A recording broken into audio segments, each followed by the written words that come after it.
Good morning, beautiful people. Welcome to another episode of Kiko's Free Thinkers Forum. This is episode 41, and we aren't joined by a special guest today.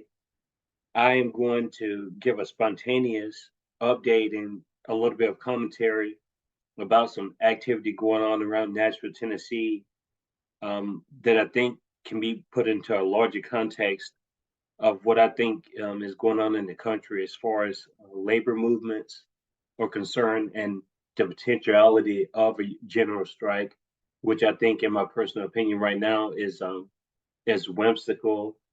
I think is just a utopian concept right now in the United States, just based on the way um, not only how labor functions right now, but just the attitude and the psyche of the people. I just think complacency has really seeped into everyone's lives, and I don't think people know how to deal with their economic situations accordingly. And the tools that we should have just aren't being used because these corporations are so powerful.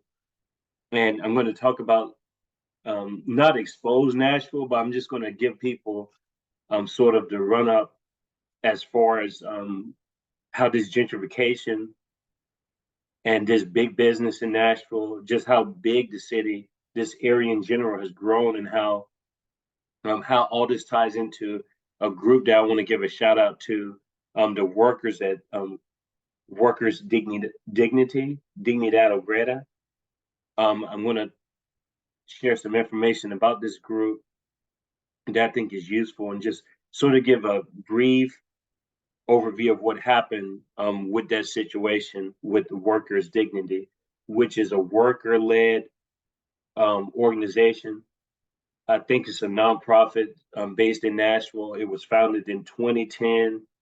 Um, the former director has been released. And as far as I know, last week, most of the striking staff, they were also released. But I'm not 100% sure if that's confirmed or not. But I know that um, there were a lot of people on strike because the director, who had organized and done all these workshops and did a lot of groundwork with this workers' dignity, was let go of March the 6th. But just to give a brief overview of what workers' dignity does, um, they help workers. They help with, especially with the construction industry, um, helping workers gain education as far as what their rights are, when they need to consider striking, just educating the everyday worker. A lot of these workers don't have English as a first language.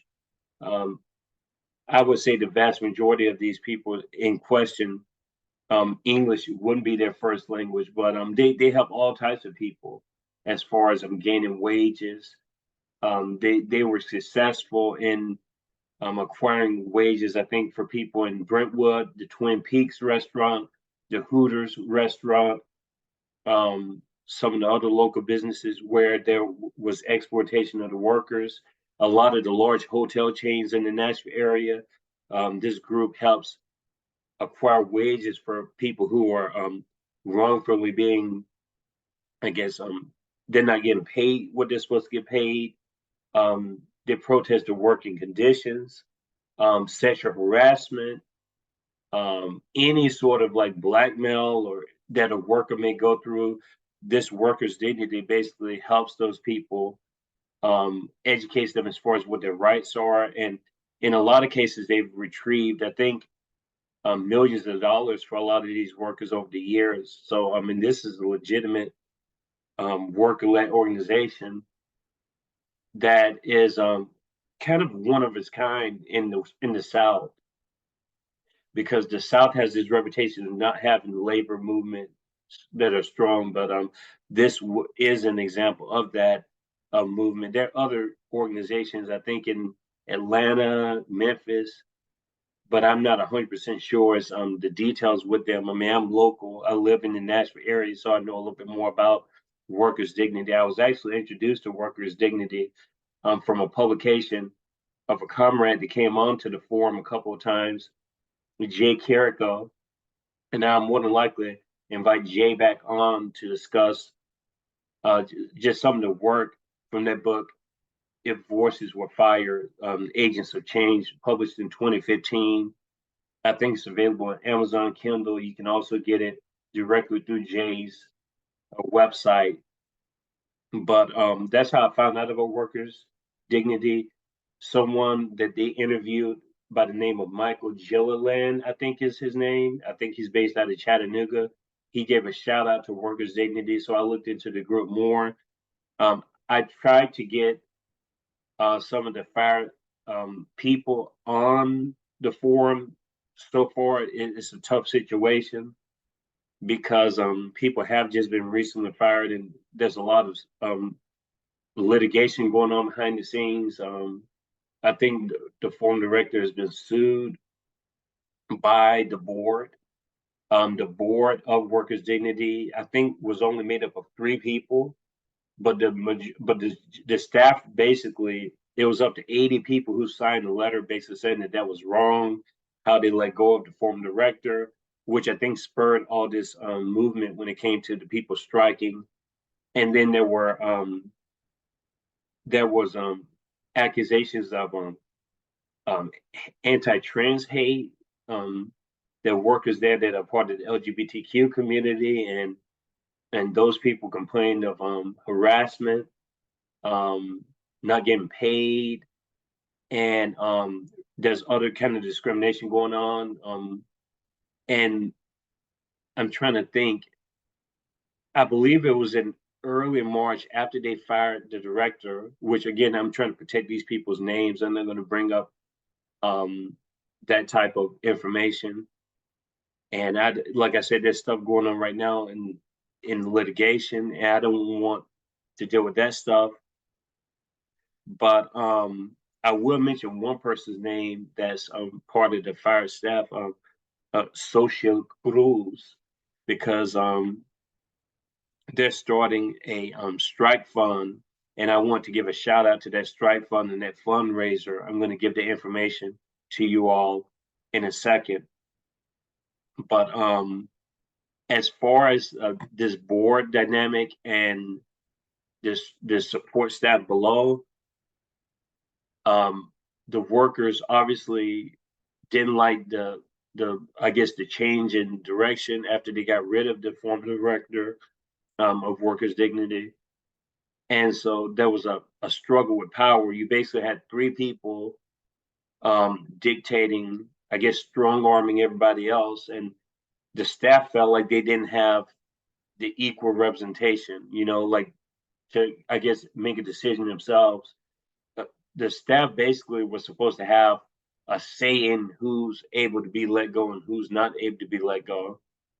And I think this was just kind of I think the founder of Workers' Dignity had other agendas.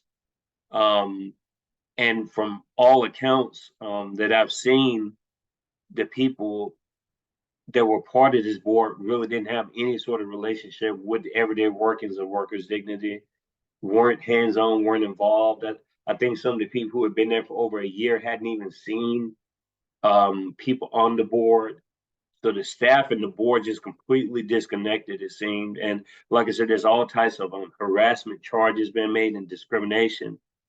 Um, there was a situation where there was a guy on the contract, a little boy, actually, he was 16, got killed. He fell 120 feet, I think, from a hotel that he was working on.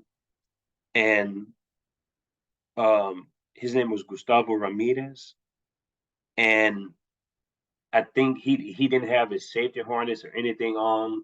So that's what Workers' Dignity does. Like they try to find labor exploitation, not only just from wages, but also just working conditions. And they give lots of workshops about how to inform the public of this stuff. And so that's the reason why I'm highlighting this group. But as I said last week, I think most of the people have been released from Workers' Dignity as far as the staff itself. But I'm going to read something that Social Cruz has as far as this strike fund is concerned. It says Workers' Dignity Staff Strike Fund. The staff of Workers' Dignity and Dignidad Obrera are on strike.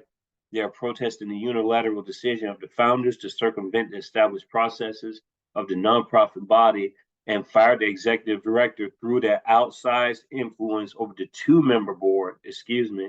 So you have two people basically making the decisions of all the people who are doing the groundwork in this organization.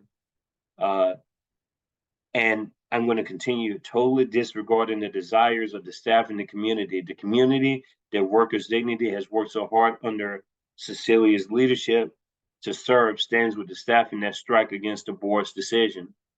Under Prado's leadership, Workers' Dignity has flourished in immigrant communities around Nashville, winning massive gains for workers and developing the capacity of community organizers to adequately serve the people of Nashville. As a part of this effort, the staff was attempting to make the board more democratic, and this has not been met with a threat to the power of the founders who haven't done the work with working class people in years.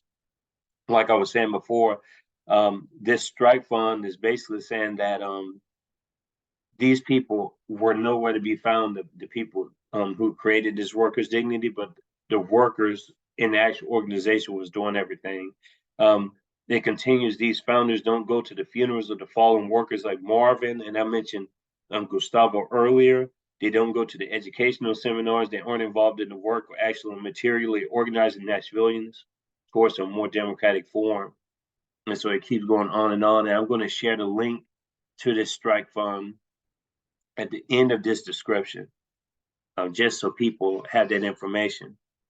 So that's kind of just a rundown. I'm not going too much into details because this is really an ongoing situation.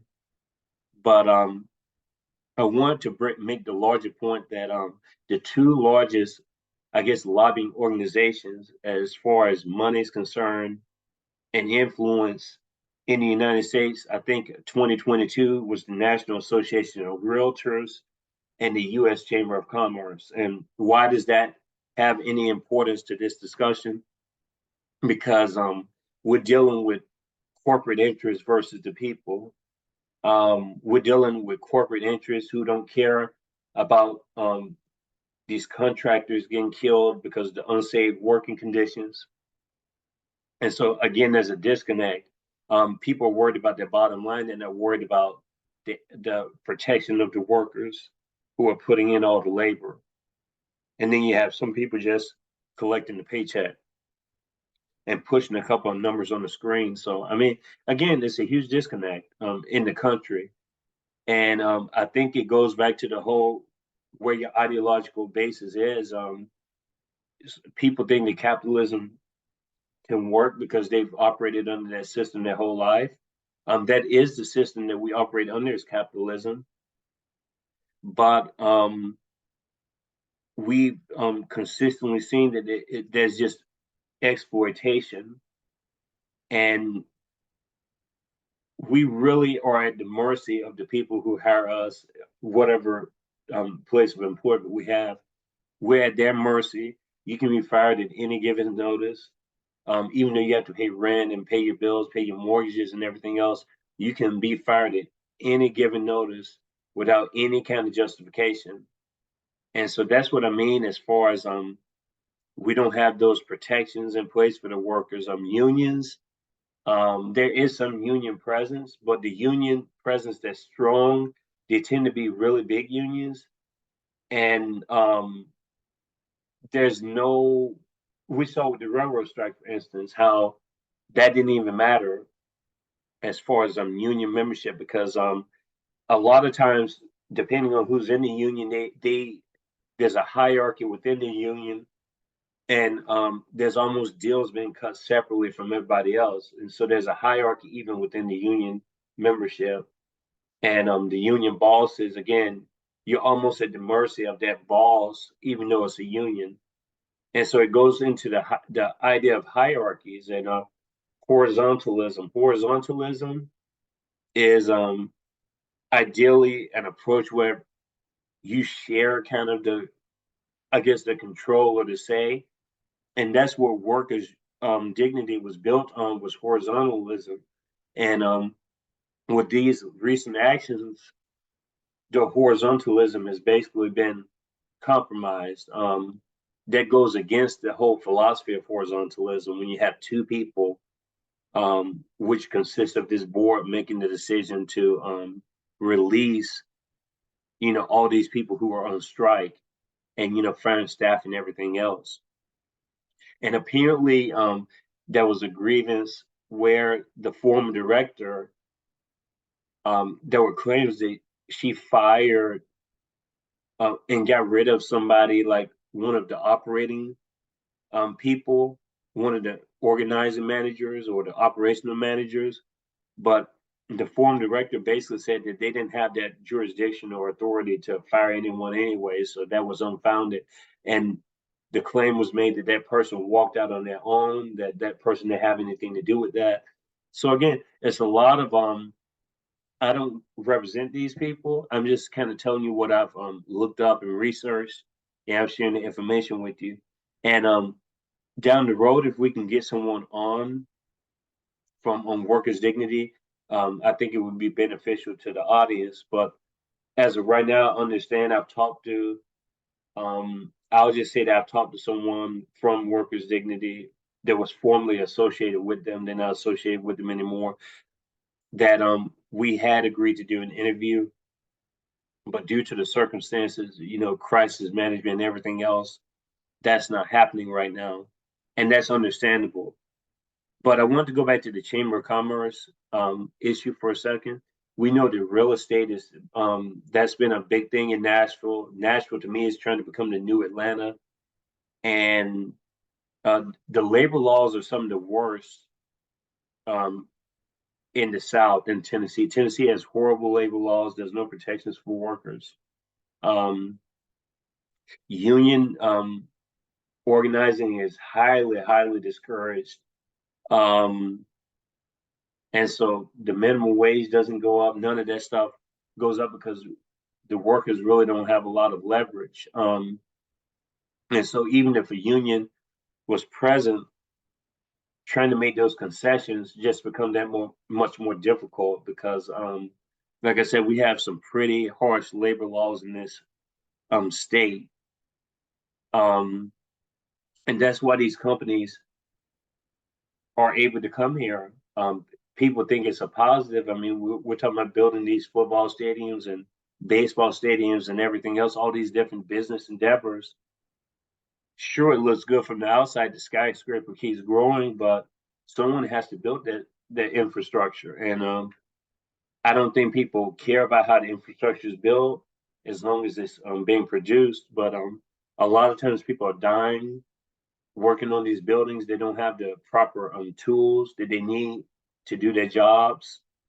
And that's what workers' dignity is about. I mean, like I said, there've been several workers that have died, just the countless numbers of construction workers just dying in the Nashville area because of the lack of protections there. Just the company's not caring as long as the job gets done. The contractor's not caring as long as the job gets done. And this person, Cecilia Prado, she is on the record as saying that the worst place in the country for a construction worker is Nashville, Tennessee, because we have such terrible labor laws in the state of Tennessee, which is something that I think needs to be discussed instead of this Tennessee 3 stuff with the gun control, which I had an interview yesterday with Constance Every, which I'm going to publish later. And so you all can kind of get my views on what I think about that. But I just think it's a political sideshow in the state of Tennessee right now. This issue should be one of the issues being discussed as far as the workforce is concerned, labor organizations, as opposed to all this political theater that we see constantly. That really is part of the Democratic Republican agenda. Is this red blue alliance infighting the villain hero stuff that we've talked about some on the forum. But that's more or less an update on workers' dignity. And if I can get someone to come on, I will. I didn't share a lot of the details. That's just to give you an idea of what's going on um, with the support, like a worker-led organization being kind of like one of the earliest examples of this solidarity of the workers, and then all the hard work that these people have done over the years with workshops and educating people about their rights when they go into a job. And just, I don't think a lot of people have that information. And again, it's a one of a kind organization, and it's really that work is under threat right now. And like I said, I don't know if these people are going to be able to come back to workers' dignity. I mentioned a few names, but as of now, I, I did forget to mention this right here. The board turned the lights off, they turned off the electricity, they turned off the internet, and the workers were basically saying that was unjust for them to do that. So they threatened them, turn the water off and everything. If you go to Workers Dignity, you follow them on Twitter. They have all these updates on here. I haven't seen an update in a while though, because the former director's staff still had control of the over the website and all the social media. And I think the board of these two people that I was talking about, now they have their counter um, website to share their perspective on it, you know. So you have a lot of fighting going on still. Like I said, there's been lawsuits involved, and so I don't know if I can comment on some of this stuff right now. I'm just kind of sharing the information, but I wanted to transition into briefly talking about general strikes and just I don't know if that's a realistic possibility. I know that during COVID, that was supposed to be a general strike that happened. Um, I'm trying to think when that was exactly. That would have been October of 2021, I think. The general strike, or maybe October of 2020. That's when a general strike was planned. There was no organization for it. There was literally one website that had generalstrike.org or something on it. And you had to sign a petition. There was no sort of information given with regards to who was behind this initiative. So that's what I'm saying. There's no organization, I guess, in a nutshell. There's not going to be a general strike in the United States anytime soon because there's no organizational um, capacity at the ground level. We have disunity, and this is political. And as we see, I was talking to a friend last week. Any sort of labor parties, like political parties that had a basis in labor and strengthening the workers, all that stuff has been absorbed into the two major parties, namely the Democratic Party. So that's why you don't have as much revolutionary fervor and spirit because those people have been um, absorbed into the Democratic Party. And like I've said before in the forum, I believe that that's the purpose of Bernie Sanders, AOC, Alexandria Ocasio Cortez, the squad, this so-called squad. Their whole goal is to keep the people who are more quote unquote radical. They're sort of the gatekeepers, bringing those people back into the Democratic Party. The party establishment controls all the say in the Democratic Party. So the figureheads like the Nancy Pelosi types and the Chuck Schumers and I mean, Biden's a figurehead. I mean, he basically takes orders from the leadership of the Democratic National Committee. The Hakeem Jeffries of the world, all these people are establishment people. Bernie and all these other people are just on the fringes. They're there to keep you into the Democratic Party, even though they may say some stuff like or show that they disagree on issues. But ultimately, their goal is to keep you in the Democratic Party. And the Republicans do the same thing. The so-called far right people like Boebert and Marjorie Taylor Greene, the people who can't stand the Bush camp of the Republican Party. Their goal is to keep people in the Republican Party, even though they say that they hate the establishment of Republicans, but they don't hate them enough to create their own party or their own movement. So it gives people the illusion that they're um, challenging the system when in reality they're just reinforcing the same status quo. And so that's why I don't really pay attention to that stuff a lot. And that's why I didn't pay attention to the Tennessee Three stuff. Honestly, they've already been reinstated. It's to me, it's a complete joke. Um, all about election season. One of the guys, I believe, Justin Pearson, I believe he'll probably end up being at the Democratic National Convention next year. Watch him be a big speaker, a rising star like AOC was when she was popular, when she first got on the scene. So again, we've been played.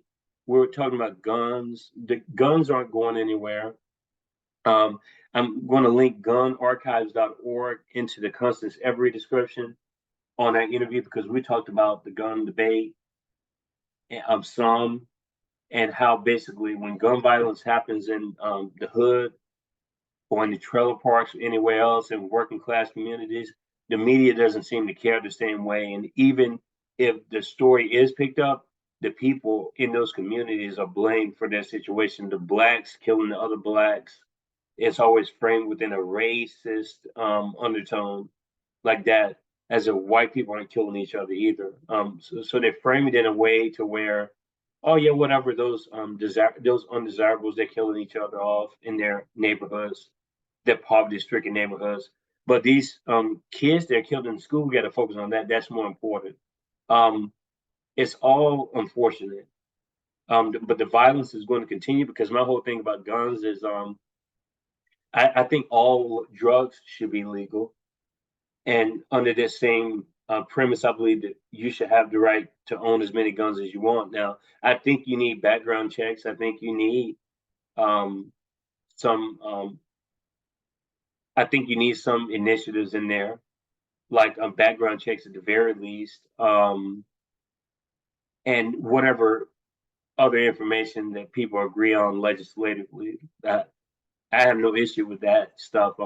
I just I just think it's a when people say gun control, to me that sets a precedent to it's a distraction because it makes people who are all about the Second Amendment, it just makes them more um I guess insecure. Like I'm a pro Second Amendment person because it's part of the Constitution. I'm a pro First Amendment person. Um And I guess people who say like we need to abolish guns, I think that's a ridiculous concept.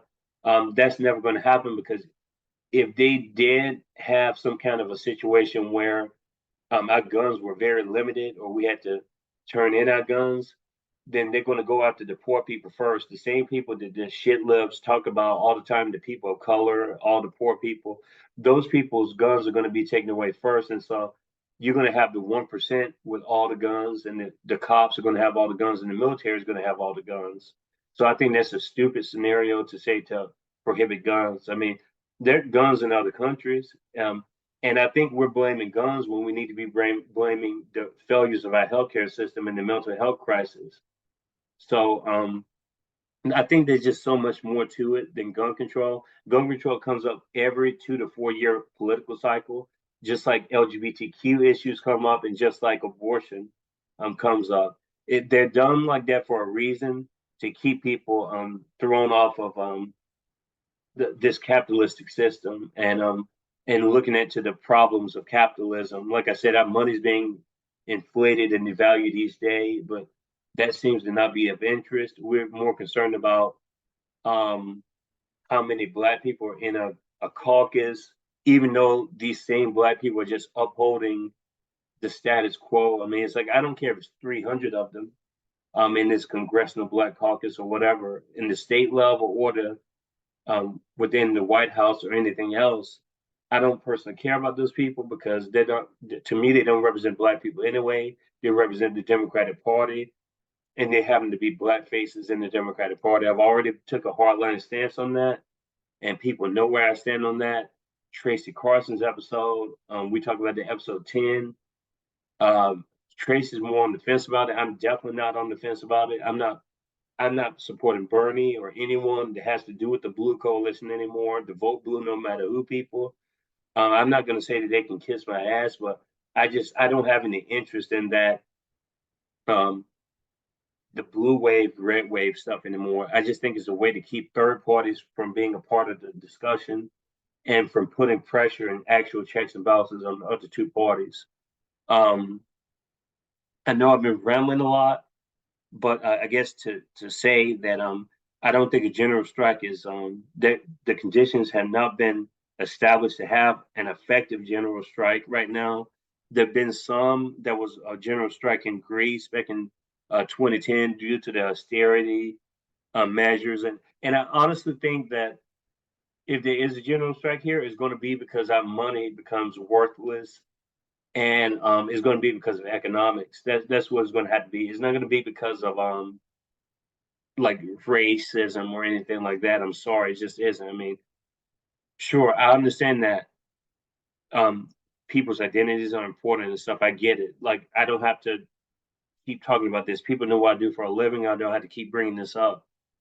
And we have people on the show that discuss culture and stuff. So we emphasize on Kiko's Free Thinker Swarm the importance for culture. We get it, but at the same time, we're not going to ignore the economic side of situations, which I think is neglected by the political class, and it's done like that on purpose. So we're talking about everything but economics, and the intersection of that with some of the identity issues that they do bring up. That's the problem, is that they focus just on the identity, and you see the contradictions in the people. I mean, Hillary in '04 um, was all about protecting marriage between a man and a woman.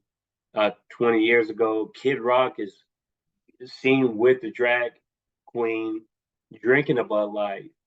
I mean, in a picture, which is absolutely, and then he's shooting the Bud Light cans. I mean, just stupid shit. I mean, these people are all hypocrites. So that's my view. If you're going to be in the culture war, to me, I'm against war. So I'm against any kind of war. Like we don't need culture war. We need class war. And culture is important. And I'm not saying that there's a time and a place for it. I try to do that on the forum, but at the same time, culture war can't be the only thing that's been talked about, and it seems like that throws off people when it comes to their everyday bottom line. Okay, we need to be focused. At the end of the day, I need food on the table. I need light. I need water. I need clean water. I need clean air. And so, do you think those people in East Palestine? You think they're worried about Tennessee Three or anything else? I mean, it's just like I said. To me, if anything, that took away from the fact that all these kids, all these people were killed. These 7 or 8 people, however many people were killed, and there's been a mass murder every week in this country since the beginning of the year. Again, I'm going to link that gunarchives.org onto Constance's episode because we talked about gun violence and the gun debate some on that. And I'm going to bring some other people on to maybe discuss this whole idea of gun control. I mean, this buzzword is used a lot. Um, I'm trying to think if there's anything else. You had the Starbucks unionization and the struggles with getting that Starbucks union going. These supposedly very progressive companies like Starbucks. Again, that's an oxymoron in itself, progressive and a corporation. How progressive can a multi-million dollar, billion-dollar corporation be? That's kind of the question you have to ask yourself. Um, there have been a few general strikes in U.S. history. There was a Philly one, New Orleans, Seattle, but they're city-based. They haven't been widespread. Like a general strike is basically, and we talked about this with Tyler King in his episode 8, I believe, or 7. I think it may have been episode 7, where it would have to be large sectors of people. So companies like Walmart, Target, like huge corporations like that, those kinds of people would have to go on strike, and then other industries would have to go on strike at the same time, or maybe within a week or so of each other. But it has to be a planned out thing. But again, we don't have that worker consciousness like we used to during the World War period, and it's only gotten weaker over the years because capitalism has gotten stronger. So I don't see a general strike happening unless we have another economic downturn like we did in 08, 09. Maybe that opens the door for a possibility like an Occupy. I may see there may be something like an Occupy event that happens, but as far as a general strike, that takes a lot more collaboration and organization. And right now, the union organizations don't have that cohesiveness that it needs to execute, I think, a general strike. And but like I said, maybe if the conditions change economically, we may see that possibility. But I think right now it's just simply an idea because there's no um, organization, there's no demands. You have to have demands when it comes to a general strike. Any kind of a strike, there has to be concessions. You just can't sit out of work and not have a reason to sit out. There's a reason why people go on strike, and so again, those reasons would have to be specified for a general strike to be successfully executed. And then you would have to have enough people on board, and it would have to continue, I think, for several weeks. Doing a strike for one day is not going to work out. A boycott for 1 or 2 days, I don't think is going to work out. This has to be over a period of time to where these big wigs and these billionaires and stuff take notice of the people really seeing some resistance. And so again, that's my take on the situation. I hope I was able to give you some information of value today. But if it comes off as just rambling, I apologize. But I didn't have a guest, but I want to briefly talk about some of the labor movement and locally, but just kind of give an overall picture of what I thought about some of the contemporary issues like this Tennessee 3 and this whole gun control discussion or debate or whatever that comes up every political cycle. Have a great day. Amir Napier is going to be coming on within the next 2 hours. And I just want to give a shout out to all the listeners, all the people who followed the podcast on YouTube.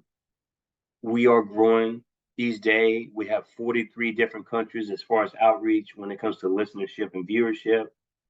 We hope it continues.